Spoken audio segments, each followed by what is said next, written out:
Amen, amen, amen, amen. Alors voilà, donc le titre du message de ce matin, c'est un beau cadeau à partager. C'est le temps des fêtes. Je n'ai pas parlé de gâteau. Je n'ai pas parlé d'un beau gâteau à partager. J'ai parlé d'un beau cadeau à partager. Pourquoi? Parce que nous sommes au mois de décembre. C'est le temps des cadeaux. Un mois qui est connu pour de nombreuses dépenses que l'on fait, des soupers qui vont être organisés ici et là, des achats sans fin, des magasins sont remplis, beaucoup de gens courent les rues, etc. pour s'acheter des cadeaux ici et là. Pendant ce temps, les magasins font des gros chiffres d'affaires, s'enrichissent, et c'est cela. Donc, plusieurs de ces cadeaux échangés, vous le savez, parce que vous en avez sûrement déjà reçus, c'est des cadeaux qui vont être rangés tout simplement dans les placards. Ils ne serviront jamais, ils ne seront pratiquement pas d'utilité immédiate. Mais puisque c'est la formalité, on le fait, ou qu'on ne dise pas que je n'ai pas donné de cadeaux, ce n'est pas toujours utile. Mais il y a un cadeau, bien-aimé, venant du ciel. Le meilleur cadeau de tous les temps, amen. C'est Jésus-Christ, amen. Un enfant porteur de lumière. Voici le cadeau. Et ça, c'est le vrai sens de Noël. Jésus, c'est le vrai sens de Noël. Jésus, c'est le cadeau que nous devons offrir, que nous avons reçu et que nous devons d'offrir à d'autres personnes. Je voudrais vous inviter à vous lever. On lise juste une portion des Écritures. Dans Ésaïe, au chapitre 8, Ésaïe 8, à partir du verset 23. Je vais lire 2-3 versets, je saute, je vais au chapitre 9. Ésaïe 8, 23. Mais les ténèbres ne régneront pas toujours sur la terre où il y a maintenant des angoisses.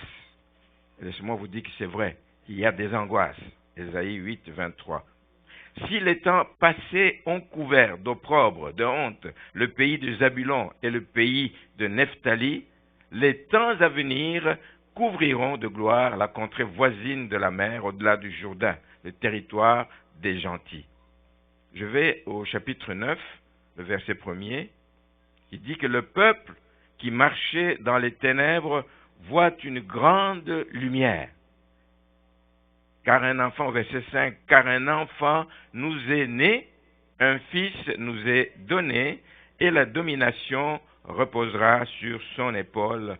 On l'appellera admirable conseiller, Dieu puissant, Père éternel, Prince de la paix. Oh, que des titres qui lui seul mérite. Amen, amen. Vous pouvez vous asseoir, vous pouvez vous asseoir. Il y a d'autres textes que je vais lire, mais je vais m'arrêter là pour l'instant. Donc Jésus, comme je viens de dire, c'est le cadeau à partager. Oui, vous pouvez partager d'autres cadeaux, mais n'oubliez pas de partager autour de vous ce cadeau qu'est Jésus-Christ. Ceux qui reçoivent ce cadeau, ceux qui l'accueillent, voient leur vie changer. Ceux qui l'accueillent voient leur vie transformée. Nous l'avons chanté, ils sont libérés des chaînes de Satan. Parce que Satan veut les garder prisonniers, mais ceux qui l'accueillent comme Seigneur et Sauveur, mais ils sont libérés des chaînes de Satan, de l'emprisonnement de l'ennemi. Jésus est cet enfant qui est né à Bethléem et dont la venue va tout changer, déjà à cette époque-là, et a tout changé et continue à changer beaucoup de choses.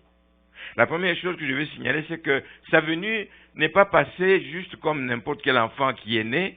Sa venue n'est pas inaperçue. Elle a impacté le monde jusqu'à aujourd'hui. Voyez comment on compte les années à partir de maintenant. Les années sont comptées toujours à partir de la naissance de Jésus-Christ, à partir de Jésus-Christ. Il y a un avant et il y a un après Jésus-Christ. Parce que sa naissance compte, parce que sa naissance a eu un impact et n'est pas passée inaperçue.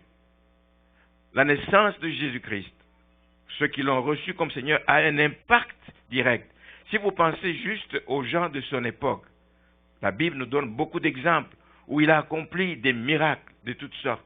Il a guéri les gens, il a guéri les lépreux, il a guéri les estropiés, il a guéri les sourds, il a guéri les aveugles, etc. Vous savez qu'il y a tellement de miracles que Jésus a accomplis pendant qu'il était sur terre durant les 3 années.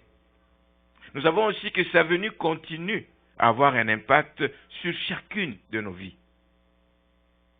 Il n'a pas fini d'agir. Il continue à agir encore aujourd'hui dans la vie de tous ceux qui croient en lui. Il change notre condition. Moi, avant Christ, c'est complètement différent du jour où j'ai connu Christ. Ma vie a complètement changé. Si je me mettais à témoigner, j'étais un homme colérique, j'étais un homme qui n'avait pas de patience, mais du jour au lendemain, quand je dis du jour au lendemain, il a fait un travail dans ma vie, et à un moment donné, ma vie a complètement changé. C'est les gens qui ne me reconnaissaient plus, parce que Jésus avait travaillé dans ma vie. Je suis plus colérique, je suis l'homme le plus calme qui puisse exister. Amen. Amen. Je suppose que vous le croyez. Amen.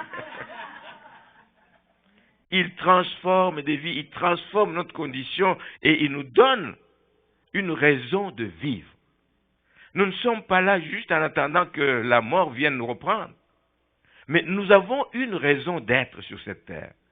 Je sais pourquoi je suis sur cette terre. Vous le savez aussi. Si vous ne le saviez pas, demandez que le Seigneur vous le dise. Vous le savez. Vous êtes appelés à être les continuateurs de l'œuvre du Seigneur Jésus-Christ. Ne fût-ce que ça, c'est gros comme travail. Tout au long de votre vie, impactez les gens qui vous entourent autour de vous. L'autre chose qu'il a accompli dans nos vies, c'est que, il nous bénit, il nous relève, il nous porte et il nous a ouvert la porte du ciel. Nous passerons l'éternité avec lui au ciel. Il est allé nous préparer une place et il reviendra nous chercher pour que nous puissions vivre dans l'éternité avec lui. Voici comment un ange du Seigneur annonce l'événement quand il parlait aux bergers. Vous savez, dans l'évangile selon Luc au chapitre 2, le verset 10 dit ceci, « Mais l'ange leur dit aux bergers, ils sont venus visiter, il avait un message à leur apporter. Il dit, ne craignez point, car je vous annonce une bonne nouvelle. La venue de Jésus-Christ est une bonne nouvelle, la meilleure de tous les temps. Je vous annonce une bonne nouvelle qui sera pour tout le peuple le sujet d'une grande joie. Il dit, c'est aujourd'hui, pas demain, c'est aujourd'hui, dans la ville de David, il vous est né un sauveur qui est le Christ, le Seigneur. Ce message est clair. Ne craignez point. Et ce message est valable pour nous encore aujourd'hui. Malgré les mauvaises nouvelles, malgré la situation économique, etc., qui va peut-être mal dans le monde, mais ne craignez point. Ici, ce qu'il leur annonce, c'est une bonne nouvelle, c'est une nouvelle d'une grande joie. Oui, Jésus, quand il vient dans notre vie, c'est un sujet de joie. Parce qu'il vient changer, il vient éclairer ce qui était dans les ténèbres, il vient nous sortir des griffes de l'ennemi. C'est un sujet de joie. Je vous annonce un sujet de grande joie. Et il dit que ça se passe aujourd'hui, parce qu'aujourd'hui, il est né, ça se passe aujourd'hui. C'est l'accomplissement. Ce qui se passe, la venue de Jésus-Christ, c'est l'accomplissement de la promesse de Dieu, faite par les prophéties que l'on connaît. Il y a beaucoup de prophéties qui annonçaient sa venue. Michée avait annoncé, la vie lui devait naître, Ésaïe a annoncé longtemps à l'avance que Jésus allait naître. Donc, pour ceux qui vivaient dans l'angoisse, c'est un sujet de joie. La peur n'a plus de raison d'être et toutes sortes de souffrances, etc., peuvent arriver, mais cela ne doit pas nous arrêter dans notre marche chrétienne. Mais d'où vient cette joie? La joie vient du fait que l'enfant qui est né, l'enfant Jésus-Christ qui est venu, a une triple mission, celle que l'ange annonçait dans ses titres. Il vient comme sauveur. Il vient nous sauver. Nous sauver de quoi? Il vient nous sauver de la domination du péché. Le péché nous avait enveloppés, etc. Nous vivions dans le péché, nous étions errants, nous étions perdus, nous étions éloignés du Seigneur. Il vient nous sauver de la condamnation qui est liée au péché. Nous sommes sauvés. Il n'y a plus de condamnation pour ceux qui sont en Christ. Il vient pour nous sauver. C'est un sujet de joie. Il vient aussi comme le Christ. Il dit, il vous est né un sauveur, oui, mais qui est le Christ. Le Christ, ça dit le libérateur, le Messie. C'est le Messie, le sauveur qui est attendu, loin de Dieu, qui était attendu. Il est là maintenant, donc c'est un sujet de joie. Il vient également comme le Seigneur. Parce que le Seigneur vient pour régner. Et il faut qu'il règne dans nos vies. Ce n'est pas juste un ami comme ça, Jésus est mon ami, mais il faut qu'il soit Seigneur de votre vie pour que toutes les retombées qu'il réserve à ses élus puissent arriver dans votre vie. Sauveur, oui, mais Seigneur aussi. Laissez diriger nos vies. Laissez orienter nos vies. Laissez-le prendre toute la place qui revient dans notre vie afin que nous puissions vivre pour sa gloire. Donc le Seigneur Jésus vient pour régner sur son peuple. Frères et sœurs, je voudrais vous dire que toute personne qui fait confiance à ce Sauveur, toute personne qui crie à ce Seigneur est entendue. Des fois vous criez pour appeler quelqu'un au secours, mais il n'entend pas. Mais toute personne qui crie, qui lui fait confiance et qui crie à lui, il est entendu. Amen. C'est bon à savoir. Des fois, tu lances un appel à tes parents, à des amis, etc. J'ai besoin d'un secours, je suis mal pris pour ceci. Ils font comme s'ils n'ont pas entendu. Mais ce que tu cries, quand tu t'adresses au Seigneur, ton cri est entendu dans les lieux célestes. Merci Seigneur. Et non seulement qu'il est entendu, mais Jésus vient à ton secours. Vous allez me dire, oui, mais il a déjà demandé telle chose. Mais il ne vous donne pas nécessairement tout ce que vous lui avez demandé, mais il viendra à votre secours d'une manière ou d'une autre. Il va vous donner la paix à travers ce que vous traversez. Il va vous donner la force pour passer à travers. Mais il répond. Il vient à votre secours parce qu'il a entendu le cri. Bien-aimé, c'est clair. Voilà pourquoi il y a un chant que nous disons, tout le monde doit savoir qui est Jésus. Parce que c'est vraiment la bonne nouvelle que tout le monde devrait savoir.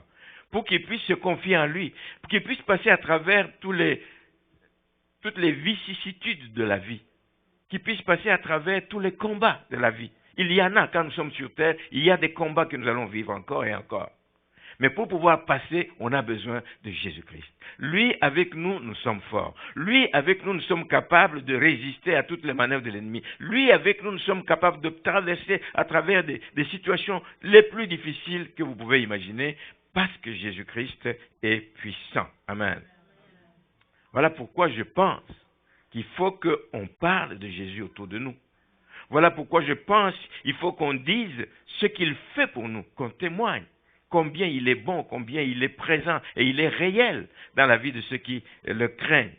Il nous a sauvés, Dieu, il nous a libérés de l'esclavage du péché, nous l'avons dit, il nous a donné la vie, il est allé nous préparer une place. C'est une place qui est sûre, bien aimée, pour ceux qui sont sauvés. Nous avons une place qui nous attend au ciel.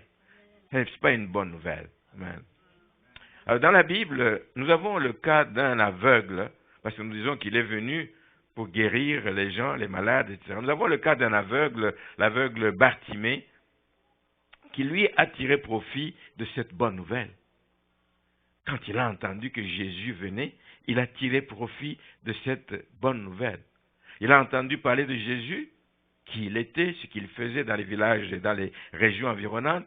Et quand Jésus passait cette fois-ci dans la ville où il était, dans la ville de Jéricho où il était, quand Jésus passait par là, il dit, waouh, ça c'est l'occasion en or pour moi, pour que je puisse le saisir et que je puisse obtenir ma guérison.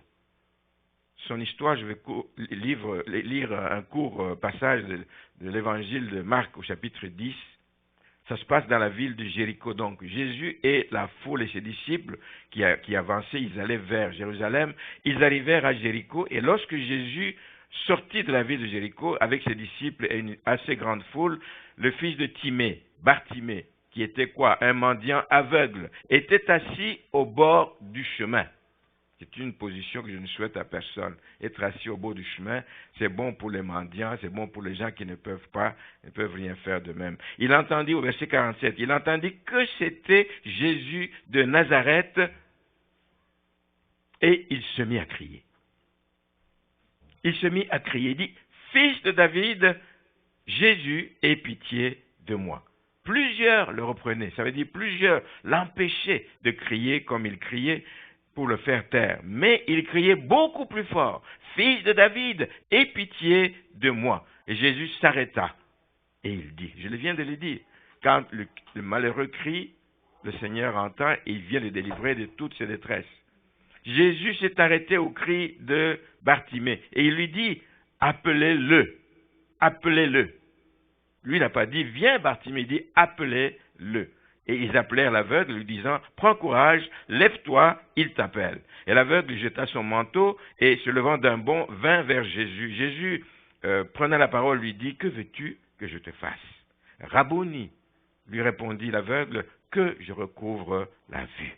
Et Jésus lui dit, va, ta foi t'a sauvé. Aussitôt, il recouvra la vue et il suivit Jésus dans le chemin. Nous avons affaire ici à un mendiant aveugle.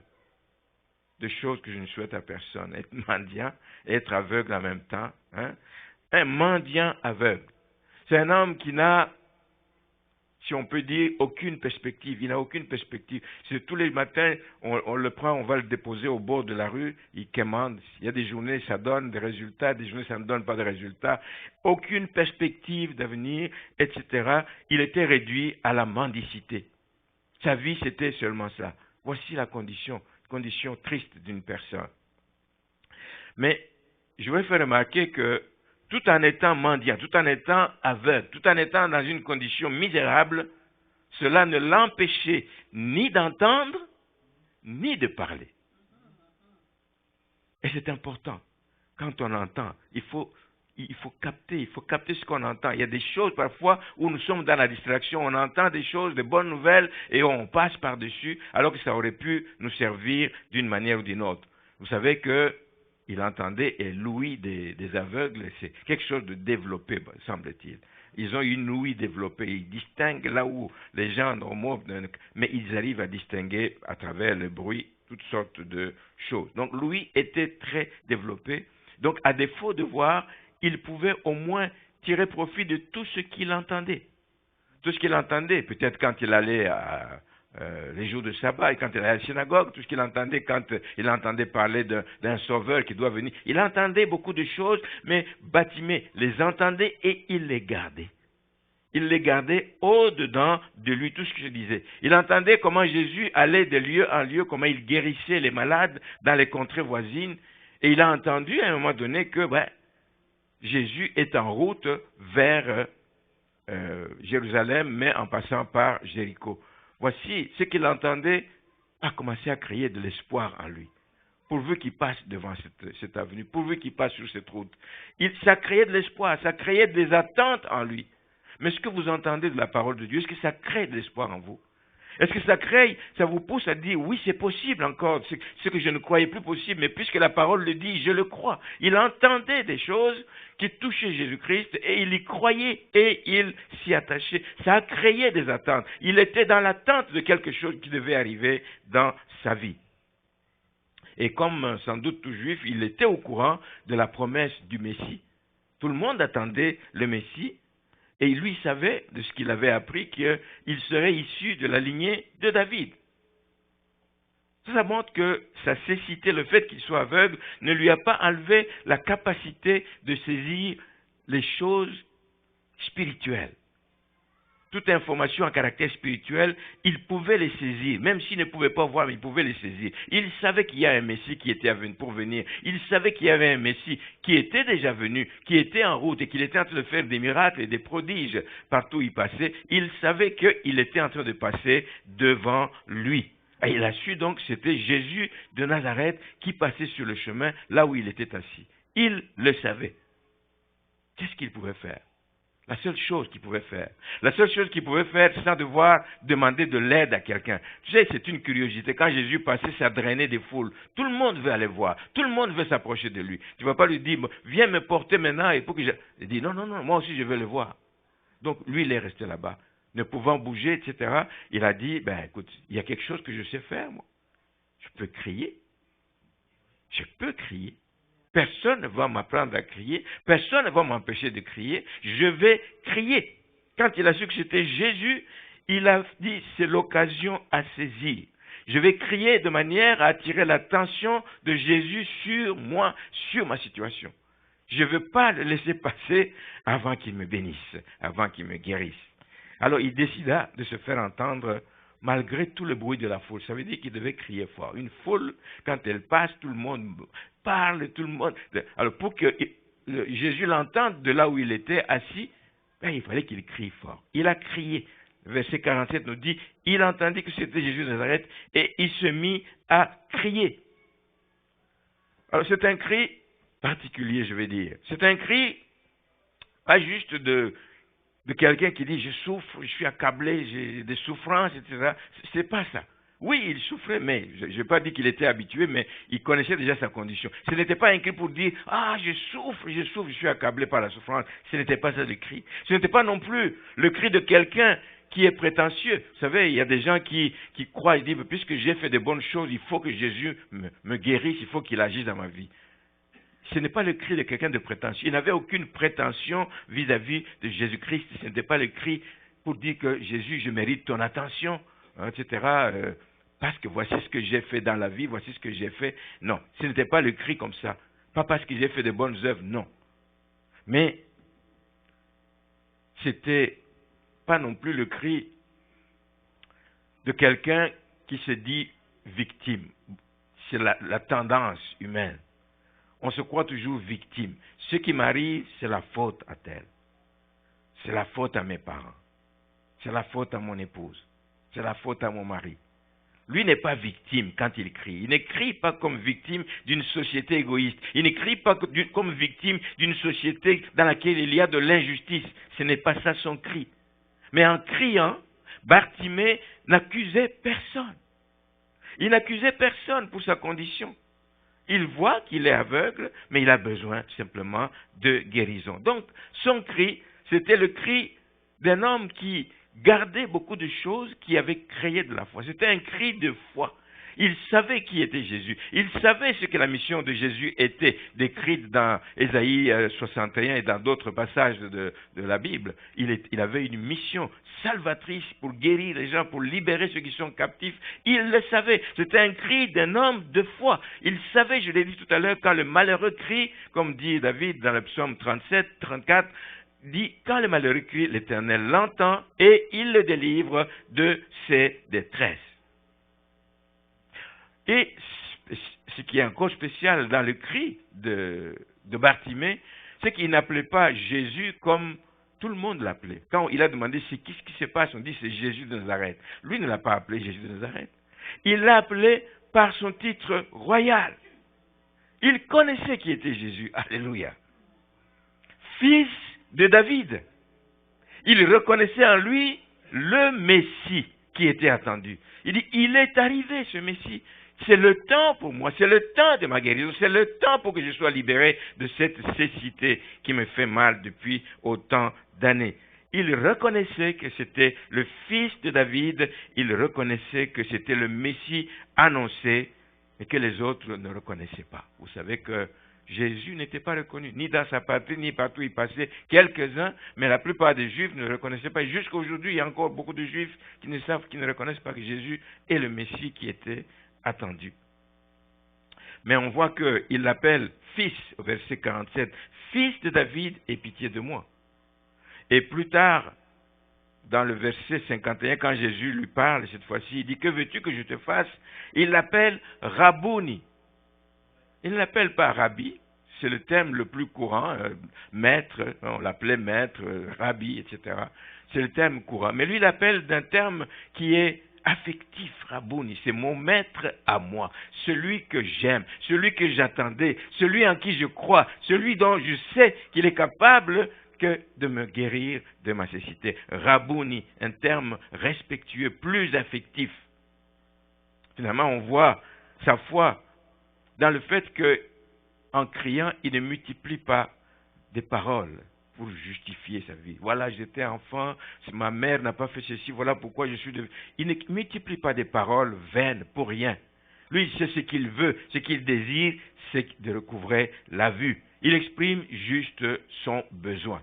Et là, je pense que c'est une belle leçon pour nous aussi, quant à la manière de prier, quant à la manière de demander à Dieu. Parfois, nous passons par des détours pour expliquer, voilà, c'est parce qu'il y a eu ceci, que, alors voici, maintenant je te demande. Non, non. Demande ton besoin. Tu ne lui apprends rien d'abord, de toute l'histoire que tu vas raconter sur ton passé, tu ne lui apprends rien, il connaît tout. Mais quel est ton besoin? Quel est ton besoin? Dis ton besoin. C'est la meilleure prière, de supplier le Seigneur, parce qu'on sait qu'il est compatissant, parce qu'on sait qu'il est amour. Priez pour qu'il te fasse grâce. C'est ça qu'il faut. C'est la grâce dont nous avons besoin. Nous prions pour qu'il nous fasse grâce, sans autre prétention Il n'y a pas d'autre prétention de notre part. Nous ne pouvons pas prier parce qu'il nous doit quelque chose. Il n'est débiteur de personne. Priez pour qu'il nous fasse grâce. Il n'est pas notre débiteur. Et je souhaite que ce soit votre prière désormais. Quand vous passez par des temps difficiles, n'accusez personne. Quand vous passez par des temps difficiles, ne commencez pas à raconter 1001 choses. Quel est votre besoin? Aie pitié de moi, que je recouvre la vue. Et le Seigneur le lui a accordé. Mais au verset 48, il criait encore plus fort, beaucoup plus fort. Pourquoi? Mais on le dit, au verset 48, plusieurs le reprenaient pour le faire taire. Vous vous rendez compte?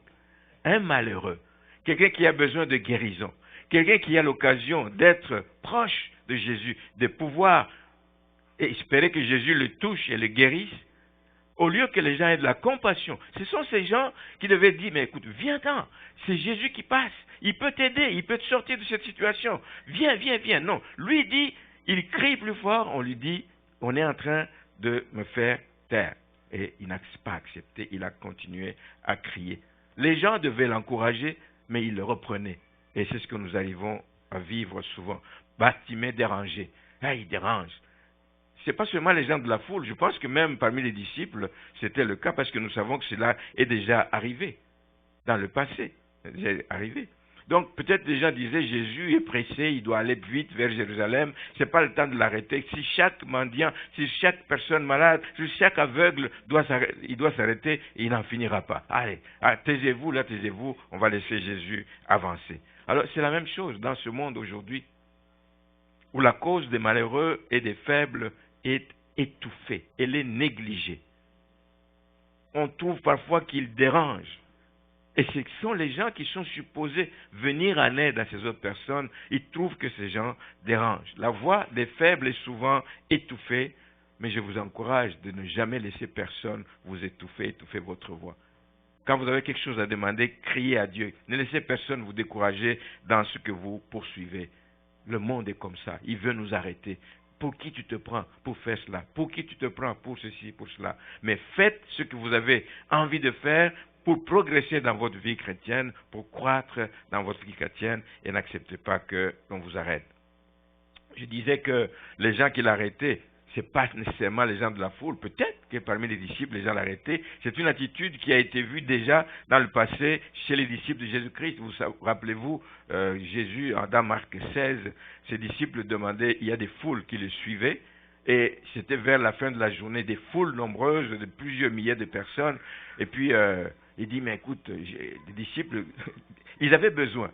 Hein? Ils avaient besoin. C'était comme des foules qui n'ont pas de berger. Quand ils ont trouvé un berger, un bon berger, ils veulent le suivre. Mais là, les disciples demandaient à Jésus, il dit, mais renvoie-les. Il dit, renvoie-les. Nous n'aurons pas, il se fait tard d'abord, et puis nous n'aurons même pas de quoi leur donner à manger. Mais Jésus fut indigné d'une telle réponse. Comme il est indigné aujourd'hui du fait que nous pouvons négliger parfois des gens qui sont dans le besoin. Quelqu'un souffre, quelqu'un passe par un temps difficile, mais pour des règlements, pour des ci et de cela, on ne tient pas compte de la situation de cette personne. La compassion doit avoir lieu dans la maison du Seigneur. Nous ne pouvons pas nous comporter comme les gens du monde. La voix des faibles doit être entendue. Donc les disciples disaient, renvoie-les. Jésus fut indigné, il leur dit, au contraire, faites-les asseoir. Non seulement ça, mais en plus, donnez-leur vous-même à manger. Et ils disaient, oui, mais même si on avait un peu d'argent pour acheter, combien de pain on achèterait, combien de... Il dit, faites-les asseoir et donnez-leur vous-même à manger. Il les responsabilise, comme il nous responsabilise aujourd'hui par rapport à tout ce qui se passe autour de nous. On ne peut pas juste regarder sa propre vie, ma vie chrétienne est en ordre, j'avance, je crois, et je grandis dans le Seigneur, mais nous devons nous préoccuper des autres. C'est arrivé aussi dans Marc 10, quand les enfants, figurez-vous, les petits-enfants voulaient s'approcher de Jésus. Les mêmes disciples se sont mis à les empêcher. Et Jésus n'a pas trouvé ça correct du tout, hein, parce qu'il trouvait que c'était un dérangement. Jésus fut indigné aussi de l'attitude de ses disciples à ce moment-là.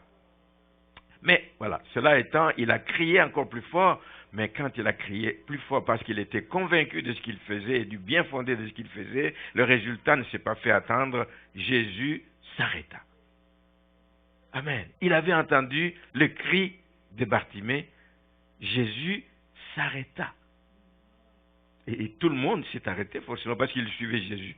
Et il est important ce monsieur-là, pourquoi Jésus s'arrête? Il s'arrête et pour se tourner vers le cas, parce qu'il a vu que c'était un homme persévérant. Il avait entendu tous les cris de Bartimée, il dit c'est un homme persévérant, et il s'arrêta et la réponse a été immédiate. Il s'arrêta parce que Jésus a la passion des âmes. C'est ce que je vous dis toujours, ayons la passion des âmes.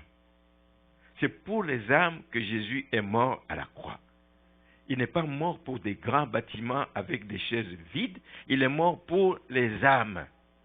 Ayons la passion des âmes qui souffrent. Ayons la passion des âmes qui risquent d'aller en enfer. Ayons la passion des âmes qui cherchent, qui n'ont pas encore trouvé. Il a entendu les cris de Bartimée et il s'est intéressé à lui. Alors c'était l'occasion pour Bartimée qui ne pouvait manquer donc d'exprimer son désir profond. Mais c'est aussi un message à Bartimée que Bartimée compte aux yeux de Dieu. Jésus, le grand Jésus, s'arrête pour moi, pauvre mendiant. C'est un message qui lui passe que tu es important. Nous chantons tu es précieux, tu es précieux. Oui, tu es important aux yeux de Dieu. Bartimée était important aux yeux de Dieu. Malgré sa condition misérable, il était important aux yeux de Jésus-Christ. C'est un message qui lui passe, qu'il compte donc malgré son handicap. Frères et sœurs, Jésus s'arrêtera aussi sur votre situation chaque fois que vous crierez à lui, mais chaque fois que vous le ferez de tout votre cœur. Il le fera. Il est fidèle, il est bon, il est juste. Amen. Maintenant, il s'est arrêté. Il y a une prochaine étape, justement, dans la démarche de Jésus. Et c'est une étape, j'appelle, significative. Il aurait pu dire, bon, donc, laissez-moi passer, je vais aller voir cet homme qui a crié. Il dit, de là où il est, il dit, mais appelez-le. Ces mêmes personnes, en tout cas, ceux qui étaient proches de lui, il dit, mais ce monsieur qui est en train de crier là-bas, appelez-le. Il les responsabilise, appelez-le. Il n'a pas choisi de se frayer un chemin dans la foule pour aller jusqu'à Bartimée. Au contraire, il dit, appelez-le. D'un côté, c'est un reproche. Le fait de dire à ces gens, appelez-le. C'est un reproche indirect. Vous dites, mais vous êtes en train de le faire taire alors qu'il est dans le besoin, mais c'est vous que je charge maintenant d'aller vers lui et de l'appeler. Peut-être même certains disciples étaient concernés par cela. D'un autre côté, c'est la façon pour Jésus de responsabiliser ses disciples. Pour leur dire, moi je suis ici pour un temps, quand je serai parti, allez-vous continuer à faire taire les gens qui crient? Non. Une façon de les responsabiliser, de se préoccuper des gens qui crient. Et ça nous concerne tous. Nous devons nous intéresser aux gens. Nous devons aimer les gens qui souffrent et nous devons leur apporter le secours le plus possible. Voici donc un message qui est aussi adressé à l'Église aujourd'hui. Ça veut dire à chacun de nous. Appelez-le. Intéressez-vous aux gens. Préoccupez-vous de ceux qui souffrent. Tenez compte de leur situation. Portez-les dans vos prières. Aidez-les dans la mesure du possible. C'est ça le sens donc du message de Jésus-Christ. Jésus veut faire du bien à des multitudes qui souffrent. Il compte sur toi et il compte sur moi. Le rôle de l'Église, bien aimé, c'est d'écouter les gens, c'est d'écouter les plus démunis, c'est d'écouter ceux qui sont malheureux, c'est d'écouter ceux qui souffrent. C'est ça le rôle de l'Église, c'est de les rejoindre afin de les aider à connaître, à rencontrer le Sauveur, le Seigneur, Jésus-Christ, qui a toujours les bras ouverts, qui tend les bras pour qu'ils viennent à lui et qu'il puisse leur faire du bien. C'est la mission de l'Église. Nous ne sommes pas juste un club d'amis que nous organisons pour fraterniser, etc. Mais nous sommes plus que ça. Nous sommes plus que ça et nous devons prendre conscience de cette responsabilité. Et vous voyez que c'est au moment où ces personnes à qui Jésus a dit « appelez-le », lui ont dit « prends courage, lève-toi, il t'appelle », d'un bond, ça lui a donné la force. D'un bond, il s'est levé, c'est ce qu'on nous dit. Aussitôt, il s'est levé d'un bond, il vint vers Jésus au verset 50. Et c'est là que Jésus donc a fait le reste. Que veux-tu que je fasse?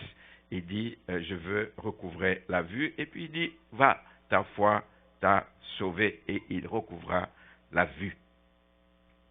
Bien aimé, c'est dans ce cadre que nous avons imprimé quelques cartes ici à l'église. Il y a quelqu'un qui en a eu l'inspiration, c'est Marianne, qui a soumis ce texte, qui parle de Noël.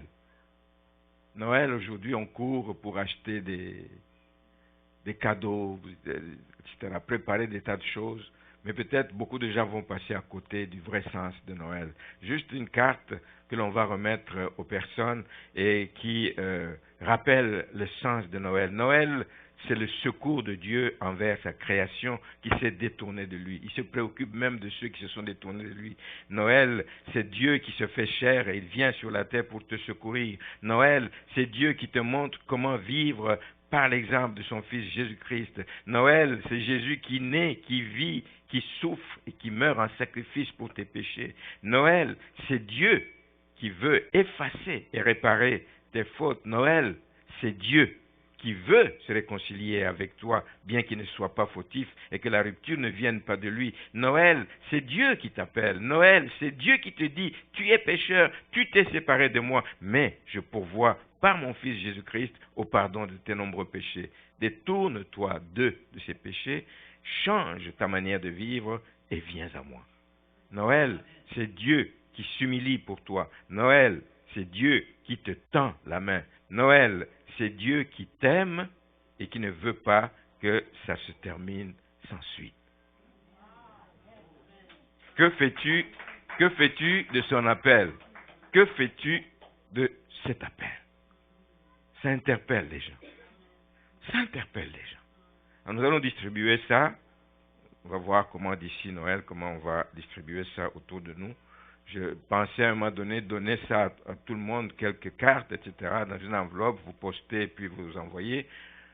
Mais je sais comment les choses se passent souvent. Certains vont prendre ça et puis ça va se retrouver 2 ans après dans leur Bible. Ça va se retrouver dans les tiroirs quelque part. Et puis 10 ans après, quand on est en train de vider les tiroirs, on va retrouver cette carte. On va procéder autrement. On va prendre le temps de réfléchir pour cela. C'est ça le sens de Noël. Nous allons distribuer ces cartes pour expliquer aux gens le sens de Noël, les inciter à saisir la main tendue de Jésus-Christ qui les appelle. On ne sait jamais ce que ça va produire. Nous faisons que semer. Nous semons la parole de Dieu, nous semons le message de Dieu, nous semons la signification de la fête de Noël. Et d'ailleurs, l'année prochaine, nous espérons qu'il va y avoir des récoltes. Le thème de l'année prochaine, c'est l'année de la récolte. Quand nous semons, on sème parce qu'on espère récolter. Nous avons déjà semé et nous allons continuer à semer et nous espérons avoir des récoltes dans nos vies personnelles, dans nos familles et dans l'Église. Je voudrais terminer avec un court témoignage. C'est d'une personne, beaucoup connaissaient, etc., qui était rongée par la haine, qui était rongée par l'amertume à cause de toutes les souffrances que la personne a endurées. C'est l'histoire d'une jeune fille à cette époque-là, en 72, qui avait 9 ans. Son nom est Kim Phuc. Elle avait 9 ans. Elle a été brûlée gravement. Vous avez sûrement déjà vu ça à la télévision. Brûlée gravement par une bombe au napalm. C'est pendant la guerre du Vietnam, en 1972, durant la guerre du Vietnam en 1972. C'est une image qui a voyagé à travers le monde. Elle a tout enlevé les habits parce qu'elle était brûlée, je ne sais pas jusqu'à quel degré. Elle courait, etc. Quelqu'un l'a recueillie. Je vais faire ça court pour ne pas trop allonger. Quelqu'un l'a recueillie, l'a pris en soin, elle était vraiment menacée de mourir, etc. Mais elle a dû subir jusqu'à 17 opérations. 17 opérations, parce qu'elle a été déformée. 17 opérations. Mais elle était sauvée, je veux dire, dans le sens où elle avait la vie, mais elle avait du mal. Un mal qui la rongeait. Elle n'acceptait pas toutes les cicatrices qu'il y avait sur son corps. Plus du tiers ou la moitié de son corps, il n'y avait que des cicatrices. Quand elle se regardait dans un miroir, elle n'aimait pas voir ça. Ça lui rappelait la méchanceté de l'homme, etc. Moi, petite fille, qu'est-ce que j'ai fait pour vivre? La méchanceté humaine, et donc elle n'acceptait pas les cicatrices sur son corps, et puis elle souhaitait, par moments, elle souhaitait mourir. Elle souhaitait mourir que de vivre avec ces cicatrices. Vous pourrez trouver ce témoignage sur Internet. Donc, dans sa recherche, Elle recherchait, elle a grandi entre-temps, etc. Et dans sa recherche d'une paix intérieure, vous savez, quand il y a quelque chose qui vous tourmente, là, vous ne dormez pas, vous avez des soucis, vous avez des problèmes, vous ne gagnez pas du poids, etc. Et dans sa recherche de la paix intérieure, à un moment donné, il veut tourner la page. À un moment donné, il veut passer à autre chose. Elle veut pardonner, mais c'est difficile quand elle voit ses cicatrices. Elle veut pardonner, etc. Elle s'est mise à chercher comment se sortir de cette situation. Elle s'est tournée vers la religion. Elle ne s'est pas tournée vers Jésus tout de suite, elle s'est tournée vers la religion à travers des livres. Ah, elle a lu des livres dans la bibliothèque sur la religion de son pays, qui j'ai noté, s'appelle le caodaïsme, parce que le chef de cette religion s'appelle Kaodai, etc. Et c'est des spiritistes, etc. Donc, comme vous connaissez les religions asiatiques. Donc, il s'est tourné vers là. Il est allé dans le bouddhisme tout le temps à la recherche d'une solution pour qu'elle puisse se sortir de ce poids qui pesait sur sa vie. Elle s'est même tournée sur l'islam. Elle a tout essayé. Et puis elle s'est tournée sur le christianisme. Elle est tombée sur une Bible et elle a lu particulièrement, semble-t-il, le Nouveau Testament. Il n'y avait pas de résultat ailleurs, mais avec le Nouveau Testament, les choses ont changé. Et elle a découvert la bonne nouvelle de Jésus-Christ. Elle a découvert la bonne nouvelle de Jésus-Christ. Elle a découvert combien Jésus lui-même avait souffert, comme on le dit là-dedans. Il est venu, mais il a souffert. Combien il a été humilié. Combien même il a gardé des cicatrices de ses souffrances. Il dit que lui est passé à travers. Lui qui connaît cette douleur, cette souffrance-là, lui au moins peut me comprendre.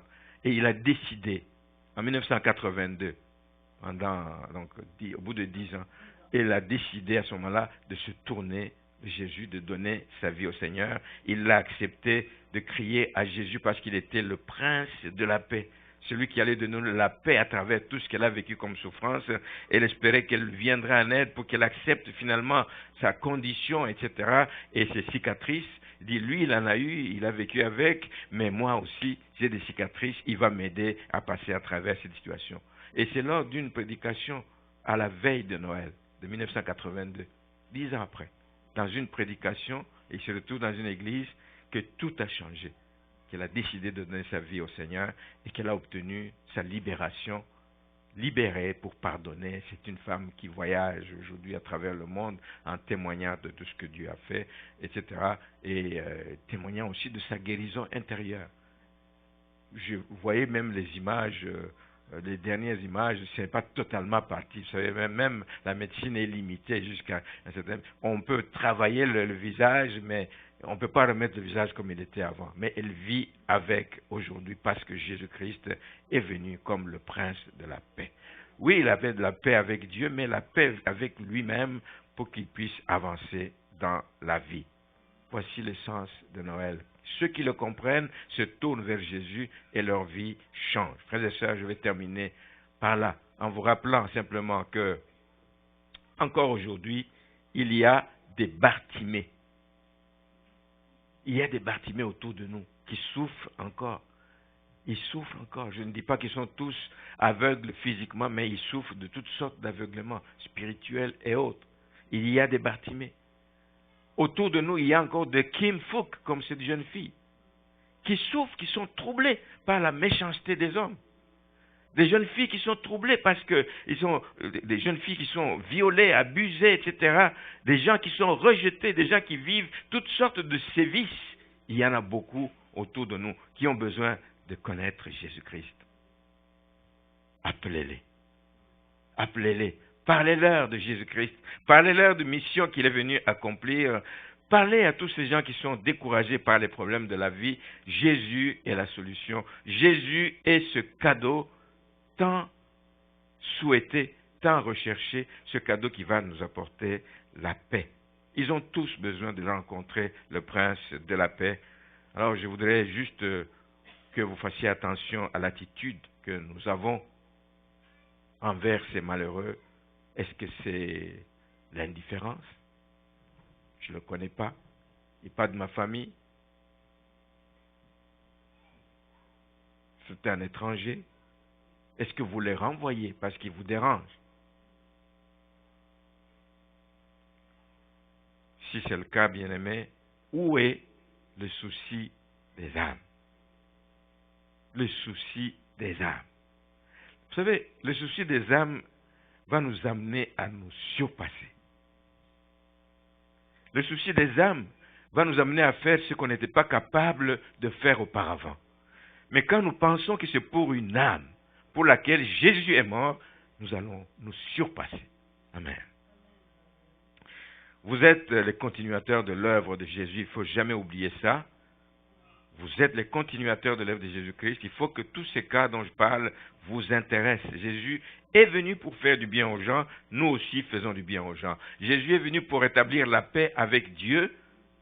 Mais nous devons amener les gens aussi à rétablir la paix avec Dieu qui a été rompu par les péchés. Jésus est venu pour apporter la joie. Puissions-nous répandre la joie aussi autour de nous. Jésus est venu apporter l'espérance. Et l'espérance, nous l'avons dans la foi que nous avons dans le Fils de Dieu, la foi en Jésus-Christ, nous avons de l'espérance. Dans sa parole, ça nous donne de l'espérance, ça nous donne le goût d'aller de l'avant. Surtout que nous savons que tout n'est pas fini. Quand Jésus est monté au ciel, il ne nous a pas dit, j'ai déjà fait assez, maintenant le reste c'est votre affaire.